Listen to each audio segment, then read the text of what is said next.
किस प्रकार की तैयारी और क्या कहना चाहोगे? गुजरात के उपचुनाव के लिए एनसीपी हमेशा हर बार आह्वान कर रही है। जो खेडूत है, जो युवा बेरोजगार है, जो महिलाएं हैं, जो शोषित पीड़ित जो वर्ग है, उसको हम आह्वान करते हैं, क्योंकि हमारी पार्टी हमारी पार्टी परिवारवाद में या तो फिर सक्षमता जैसे कि पैसे वाले को टिकट देने में नहीं मानती। हम उस युवा धन को शामिल करना चाहते हैं जो हकीकत में गुजरात की परिस्थिति को बदलना चाहता है, जो हकीकत में भारतीय जनता पार्टी की ठोकसाही के सामने दबंगाई करके लड़ सके।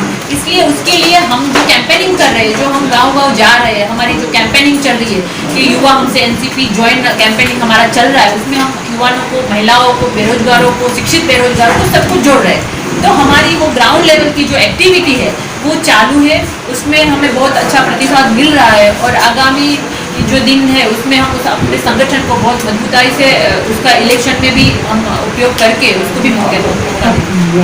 जिस तरह के ये उपचुनाव 8 सीटों पर लड़ाए जा रहे हैं और स्थानिक जो महानगर निगम चुनाव है उसको पीछे उन्हें तारीख किया, इस पर आप क्या कहना चाहेंगे? देखिए, दोनों में भारतीय जनता पार्टी की दोगली नीति है वो सामने आती है। उपचुनाव की बात आती है तो वो उपचुनाव को पैदा करने वाली भारतीय जनता पार्टी की वो खरीद फरोख्त की जो नीति है वो है।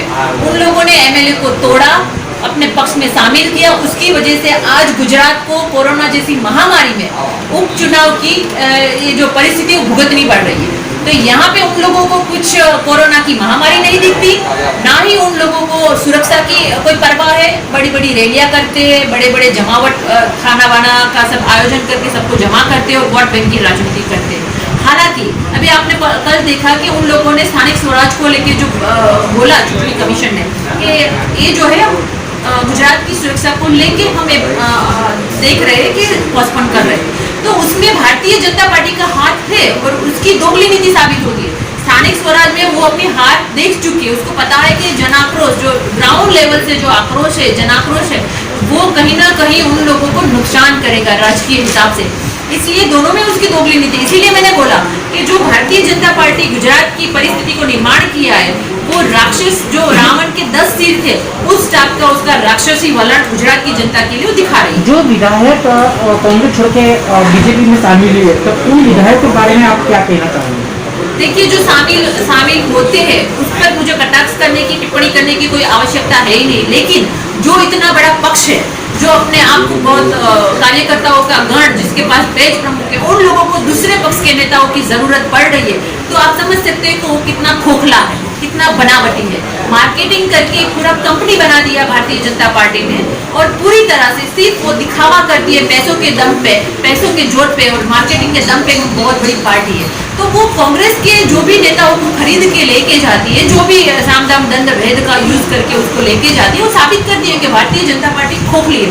और मैं आपके माध्यम से बताना चाहती हूँ भारतीय जनता पार्टी के कार्यकर्ताओं की समझ जाइए, आपको सिर्फ झंडे गाड़ने के लिए रखा गया है, पानी के पाउच बांटने के लिए रखा गया है, नेतागिरी करने के लिए तो दूसरे पक्ष के नेता ही आएंगे। जैसे आपने कांग्रेस भारतीय जनता पार्टी में जो आरोप लगाया, लेकिन जब राज्यसभा का जो चुनाव हुआ था उसके अंदर एनसीपी के जो विधायक ने भाजपा को समर्थन दिया था, तो एनसीपी के विधायक ने नहीं दिया था, मैं उसमें मैं था। देखिए हर बार क्या होता है, जब भी कुछ होता है तो ठीकरा एनसीपी पे फोड़ा जाता है।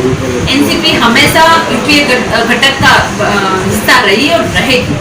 हम कुछ भी छल कपट नहीं करते। छल कपट करने वाली भारतीय जनता पार्टी है वो हमें बदनाम करती रहती है और दूसरे जो हमारे राजकीय दुश्मन होते हैं वो बदनाम करते हैं।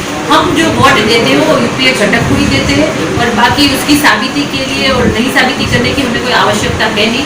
जो भी है हम प्रामाणिकता से काम कर रहे हैं और आज भी आपने देखा कि पेटा चुनाव में भी हम अपने उदारता से अपने गठबंधन धर्म को भी ध्यान में रख रहे हैं। तो उपचुनाव में सभी सीटों पर लड़ रही है। हाँ, जैसे हमारे पास सक्षम उम्मीदवार की जो लिस्ट है उसमें हमें हमारी जो टीम अभी समीक्षा कर रही है, जो सर्वे कर रही है, उसमें हमें आउटपुट मिलेगा कि नहीं ये जीत पाएंगे, तभी हम मैदान पे उतारेंगे और लड़ेंगे, क्यों नहीं लड़ेंगे।